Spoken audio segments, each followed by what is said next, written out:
Hello and welcome to another edition of the RotorHub International Podcast. Now today, we're talking helmets. Helmets, something perhaps you don't really think about. It's something you put on. It's something you get sweaty in. It's something that probably, if you're using NVGs, probably makes your neck hurt. And, really something that hasn't really changed that much. I mean, the helmet that you or I might put on is very similar to the helmet that my father put on in his days, flying in the military back in the 60s and 70s. So what we're going to do is today, my guest today is David Rogers. David is the founder of VNE Aero, and they have taken a pretty different stance. I kind of re-looked at the helmet. David, thanks very much for spending the time here to chat through the process. Gideon, you're welcome. It's nice to be here. So let's just talk about that point there that I was just mentioning with helmets. I mean, because by and large, up until I love the name. The acronym is Rotary-Wing Advanced Helmet, but RATH. It has a real rasp to it. But the origin of that helmet idea and where did it come from? Okay, well, actually, before we get into the RATH helmet, I wanted to comment on something that you said in the introduction, which is that helmets haven't changed much in the last 60, 70 years, at least for rotary wing. An Aircrew. And I wish that was true, because the helmets of the 70s, in my opinion, were actually in a lot of ways better than the helmets of today. And they went through a sort of interesting evolution that I think got sort of a little bit off track in the 90s. And one of the reasons for us getting involved was we're trying to sort of steer it back into the right direction. So the reality is that helmets sort of evolved out of a leather flight cap that was intended to really keep your head from getting cold.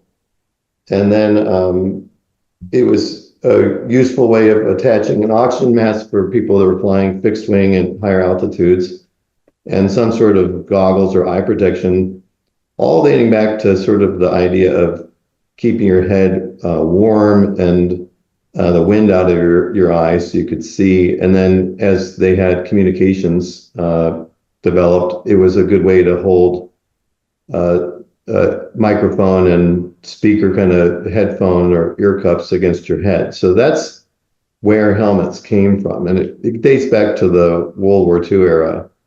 And then as that evolved, the equipment people were putting on their heads evolved, and they had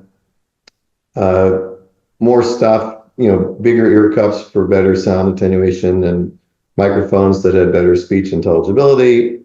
And then the eye protection improved. And so it sort of naturally evolved into this sort of 70s Vietnam era, where the helmets were being asked to do more and started being asked to carry night vision goggles. So they had to be more substantial than the old leather caps to support the weight of the night vision goggles. And so that all sort of made sense, and human heads haven't changed that much in the last 150 years. So that was working pretty well. But then they started to realize that they could provide protection from crashes or bumping around into the helmets. And so they started adding a little bit more material for that. And they were trying to do this, in many ways with many companies and many countries. And that was sort of making some sense because actually helicopters and aircrew and rotary wing missions are more likely to have survivable crashes than fixed wing, especially fast jet type of situations, if you don't consider the ability to eject out of an aircraft. So Martin Baker's done a wonderful job of saving pilots by just getting them out of the aircraft before it hits the ground when we're talking about fast jet fixed wing scenarios. But unfortunately, we don't have that technology in rotary wing aircraft. And so the aircrew of helicopters don't have that option, and so they get to crash into the ground and into the trees. And the I guess the one thing that's interesting is that many of the incidents that happen with rotary-wing aircraft are from lower altitudes. They're usually on takeoff and landing, and they're typically caused by, we would call them rough landings, but sometimes you'll clip some trees or power lines or get messed up with a brownout. And so they'll have an incident or a crash from relatively low altitudes comparatively. And many of those incidents are survivable. So if you clip a tree or hit a power line or have a problem on landing, you only fall, I guess you guys are in the UK, but 6-7 meters, and you have a little bit of crash protection, that's a survivable incident. And so the medical world and the military said, we should try to protect people from that, since it is possible to actually help them from that sort of altitude, as opposed to up high in the sky where you couldn't wear enough crash protection equipment to protect you if you fall thousands of meters from the sky. So anyway, the point of this is that they started trying to make the helmets safer, and they made the helmets bigger to make them safer. And it's very simple physics in terms of how you reduce impact energy going into your head. And the way to do that is increase the time that your head has to decelerate. And the way you do that is you make the distance greater, so that as your head decelerates, it has more time to slow down and not let your brain crash into your skull and create concussions or significant brain damage. And there's also the skull fracture element of that needs to be protected against sharp edges and sharp objects. But in general, the goal was to make the helmet safer, which is a perfectly, it's a nice thing to do, but that became the priority. And so the helmets grew from the 70s up until the early 2000s to become safer, let's call it, with better impact protection. And the increase in size necessitated by that sort of good intention made them become detrimental in terms of their weight and their field of view and their range of head mobility and their comfort, and their basically doing the other job that they were originally meant to do. I mean, the only reason people were wearing something on their head in the first place was to make it more comfortable to have situational awareness, because your communications is situational awareness and your night vision goggles is situational awareness, and they were only wearing the helmet to help that. And the result of this sort of good intentions of making them safer actually resulted in some unintended consequences. Yeah, because there's no free ride in design. If you do one thing, you're going to get the other. For example, additional mass or additional weight in the object because you've added this and you're adding that, and hey, let's add this and put that on and stuff. All those things have these consequences. I was just thinking while you were talking, so, not least of which, the old thing of, I don't know about you, but well, you won't because you're using one of your helmets, but when I put on a helmet, I spend probably the first 5 minutes after I put it on, sticking fingers up, trying to get my ear to flap back and sit, to get the earphone cup sitting comfortably, no matter how much pull on strings and stuff like that to compensate for that. I'm digressing a bit, but it's the sort of things I was thinking about, that as these things layer on, thinking about, you started talking about the idea of the leather flying helmet, or the soft fabric flying helmet, and the comfort levels there, and then adding on these other chores and tasks to the same piece of equipment. I guess that's where you start to get an erosion in comfort because you're adding on these things for good reason, but it has that degradation somewhere else. Whether it's comfort, whether it's fatigue inducing or whatever. Sorry to stop your flow there, but it was just stream of thought that came into my head while you were talking. Well, no, you're absolutely correct, and the other part of this is somewhat human nature, which is everyone has good intentions, and so when someone says, "Hey, we're going to make it safer," especially if that comes along with a lot of money. So at the time in the 90s when this was conceived, there were millions and millions of dollars that were put into the goal of making it safer. So no one's going to disagree with that. Like it's like with anything in our world, if you go to a bunch of people and say, "Hey, we're going to spend millions of dollars on making something safer to help people," no one's going to disagree with you. That's perfectly reasonable to say, and they never come in and say, "Well, we're going to make it safer in one way, but we're going to make it have problems in another way." And that's not as easy to sell that sort of story. So the result of that, and that's why I reacted to your introduction, was that in many ways the modern aircrew helmets that are especially used by the military are arguably much less, let's just say, effective than the ones from when you were talking about the old days with your dad, because they've become too large and too heavy, and they're causing these unintended consequences. There was a study in 2019. It was a report on the study of health in helicopter tilt rotor pilots, and they had done a lot of research because the U.S. government was saying, like, why are we spending so much money on this tiny segment of our VA and the military? They're costing us significantly more than everybody else. Like, what's going on? And they determined that they were having serious problems due to neck pain and spine compression and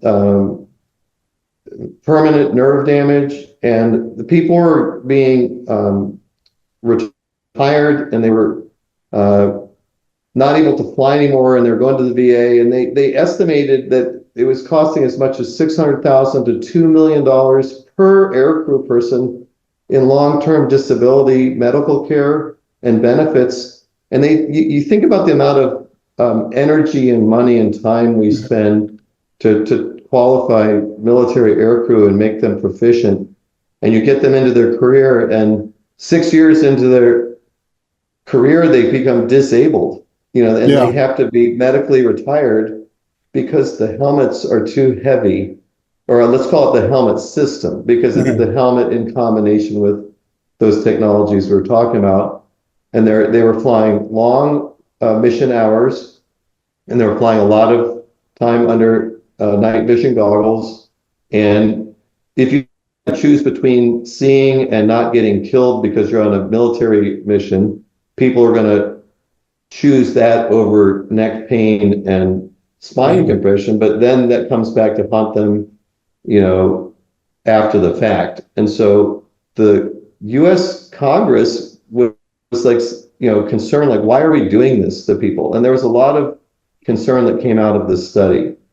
And that's kind of where this program that we're working on with VNE Aero started, because in 2019, 2018, there was a lot of people talking about, like, why are the helmets injuring people? And this is the opposite of what they were intended to do. Like, the whole goal was to have them protect people. So if you have a helmet that's causing injuries, something's gotten off track. And so I was working at a company at the time that was or probably still is, one of the major suppliers to the world for aircrew helmets. And we were very aware of this, and we were getting a lot of questions about why are the helmets, I was working at the company that was making the helmets that were, people were complaining about. So I was on the front lines of getting those questions and hearing about it. And I was kind of fortunate because I didn't have a dog in the fight. I had just started working there. I came from, I had sold a company to them called OpsCore, and I was working at a company called Gentex. And OpsCore was a popular ground infantry helmet that was had spent decades, all over the world trying to improve protection and performance in the ground infantry world. And so I was kind of new to the Gentex world. And so I didn't have any, embarrassment about the old stuff because I had nothing to do with it. So my goal there, my job was, I was the vice president of concept development, and I was supposed to be doing improvements on all the aircrew helmets and equipment to bring it into the future, let's say, because it hadn't been changed since the 90s. And so one of my first projects was to become very familiar with this problem being caused by the legacy equipment. And so we looked into it and understood sort of the rationale behind it and where it came from, and a lot of good intentions. And then we sort of realized that it had evolved in a strange way. It didn't evolve because of natural selection. Like if you put in a strange input into nature and then you see what comes out, it doesn't always make sense. And so the evolution of this was sort of steered in a direction with these good intentions, without sort of appreciating the unintended consequences. So anyway, we looked into it, and one of the sort of driving factors on the reason why it was so big was that the hearing protection and the ear cups that go inside the helmet need to fit many different sizes of heads. And so if you talk about the smallest heads down, up to the largest heads, ears can sit in a lot of different locations relative to your head. And you need the ability to have the cup that sits over your ear provide sound attenuation, and you also have to have the ability to move it around for different size and different width heads. And so because the helmet goes outside of those ear cups and it sort of wraps around them, and they had the requirement that you have crash protection on the side of the helmet over the ear cup, they had to first create enough space to move the ear cups around to where your ears happen to be. And it gets even harder when you only have two shell sizes to fit the entire population of people. So you have to make these giant I call them fenders or wheel wells, like on a car, where you have this. Imagine on your car that I told you had to move the tires or the wheels around, in all these different directions to have it work correctly. You'd have these giant bulbous fenders on your car to accommodate it. And so they did that, and then they also had to provide crash protection, so that adds even more space on the sides. And then you have to fit the largest or the widest head, in this case, that's going to fit into that helmet shell. And by the way, I distinguish between the word or the definition of helmet shell and helmet, and what I refer to when I talk about a helmet shell is the outer rigid component that is what people sort of see that's providing the structural integrity. And then most helmets fill up the inside of the shell with some sort of comfort padding or material or liner or whatever you want to call it that is spaced out to touch your head, and that material is what's responsible for creating comfort and stability and crash protection and so on. So what had been done, up until then is, at Gentex we had two shell sizes for the helmet that the U.S. military was using, and we would fill in the inside of the helmet with different thickness liners and different thickness pads to make it smaller to fit everyone that was not the very widest head that happened to be in the population of humans. Yeah. So we're talking about, we had to make something that fit the widest person, and anthropometrically, that's men. First of all, it's not women. Men have larger heads statistically than women. And then you had to fit the widest one of those people. And so what you get is you get this bobblehead, that giant helmet that's made for the very widest human on the planet. And then you have to fill it in with all this extra padding to fit everybody else. Yeah. And that's a hard constraint to work around if you're trying to make a person with a smaller head happy. And it's especially hard when you have a population of aircrew that includes females, because there's a lot of female aircrew that are needing to wear the same equipment as the males, and they are particularly disadvantaged because they're having to wear this thing that was made for the widest head man on the planet. And if you can imagine, you can look it up. There's all kinds of jokes and memes on the internet about aircrew wearing these helmets. We receive them all the time, and it's unfortunate because it's not the case with any other helmet. You know, I came from the sporting goods world, and then I worked at the military and the ground infantry, and like there's no other helmets on the world that people like make fun of, that because they're so absurdly too big, and they're, you know, it's the reason people call some of these helmets dark helmet from the Mel Brooks Spaceballs movie, where they made it absurdly large, and that was the humor. It's really sad that that's actually a real thing that people have to operate and perform missions in. So the point is, because of those legitimate and genuine goals of trying to, good intentions of trying to make it safer, it got kind of steered off track.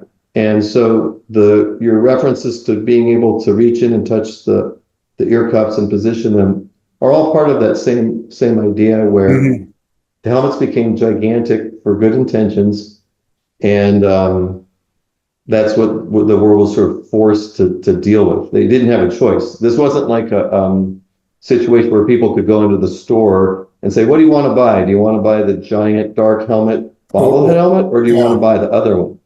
Unfortunately, they were issued these. They were told, you shall wear this. Thou shalt wear this helmet, You shall wear this helmet. And so the reason we approached this in a different way was that was the world we were encountering and being, questioned by Congress, like, why did you do this? And like I said, it was all very good intentions, but it had gotten off track. So we said, you know what, we have to find some way to not let the intentions of protecting people create this end result. And one of the most important ways to help that was to not make the helmet have to be, or the shell have to be, the widest size for the widest human. And say, look, if we have to provide hearing protection, then we should let the hearing protection sit wherever it needs to on people's heads to cover their ears, and that should be that. And why don't we just make the hearing protection provide sound attenuation and crash protection at the same time? You can go to the store and buy inexpensive earmuffs from the local hardware store that provides perfectly adequate sound protection. It's just got a spring headband that springs to wherever your ears sit. And it works very well, and you don't have to mess around with tightening chin straps and fussing around with foam and pads and all this other stuff, which by the way, all those other things add weight. And they add discomfort, and fatigue over time. So the decision was made to say, why don't we just make the hearing protection function and provide the crash protection in one element, and not have to wrap it around with a giant shell that causes these other problems. And so that required a total paradigm shift on what a flight helmet looks like, because we're not making it into a bobblehead anymore. And so we proposed the concepts, and it didn't go over well at all. I went to the management. I said, hey, I think we want to do this a little bit differently. And they said, we can't change that. That would require we have to change everything. We have to go back and change all of our equipment, our tools, and we'd have to make all new engineering designs for the entire thing. Like we can't just fix a little, they wanted to say, let's just make this little fix and make it all get better. And they said, no, we can't do it. We can't really do that. We have to look at this from a clean sheet of paper. And then they said, well, you can't do that because once you do that, then you're going to have all these different sizes and all these different sizes of the visors and all these logistic problems and all this extra cost. And I was like, so I don't care, And they're like, well, everybody else cares, that's a lot of money, and who's going to pay for this? And who, the U.S. Army was heavily involved in the development of the helmet they were using, and that they said that, we talked to them and they said, we don't want to deal with that. We can't deal with 6 sizes of helmets and 6 visors and all this other stuff. And we've already got this thing fielded for the last 20 years. Like nobody wants to do that. What you're proposing is a giant, it's a giant expense, and it's a giant amount of work for lots of people. I said, yeah, but you're spending $2 million on disabled aircrew, and they're being medically discharged. We're talking about things that are solvable. We're not talking, if you come in and said, hey, I need to protect someone when they, rip in a fast jet at 600 knots, I'd say, yeah, I get it. That's probably something we can't help you with, but we're talking about something that's solvable, and it just requires time and money to fix it. And nobody was interested. Everyone said, that's crazy. No one's ever going to buy it. So I quit. And I left the company, and I started another company called VNE Aero, and we're a division of Final Forge, which is the engineering side of the business. We said, we're going to fix this because it's a very solvable problem, and people need to have it fixed. And if it's only time and money, then that's actually something that's pretty easy to come by. We're not trying to overcome physics problems that are not solvable. So that was the actual reason why the company began, and the reason why the design paradigm changed. And I've been talking a lot. I'll let you ask some questions in a second. It's because I could talk a lot for ages, but I'm painfully aware that we're running up against some time constraints. And I just want to say, when you get down to all the things you were talking about, and distillation of it is this RATH helmet. Now, I've put one on, albeit for a short period of time at APSCON, and it's probably the most comfortable helmet I've ever put on my head, bar none. And I would imagine that wearing it in an operational environment, it would deliver on all the things we've been talking about, because it is that thing of saying, no, actually, let's go back to the beginning. Let's go back to what are we trying to achieve, and how do we develop a design that matches that, and those ideas of sizing and stuff like that. Because as you've already said, if you've got not just the cost of acquisition of those aircrew, the considerable investment in training aircrew and initially and recurrent training and so on, and then aftercare costs, it's looking at it in I guess a holistic way. It actually turns out to be not as expensive as all those people in the service and others were telling you, but we have been beaten by the clock. I'm sorry to say, David, and I really appreciate you spending the time and giving us that background.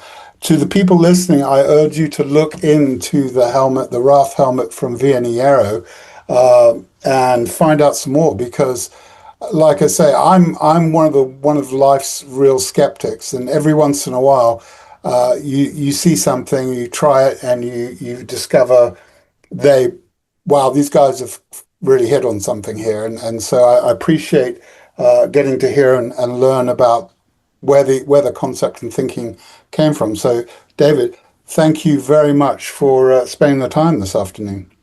Gideon, it's a pleasure, and I appreciate the opportunity. And that has been another episode of the RotorHub International Podcast. Join us again next time when we'll be talking everything vertical aviation.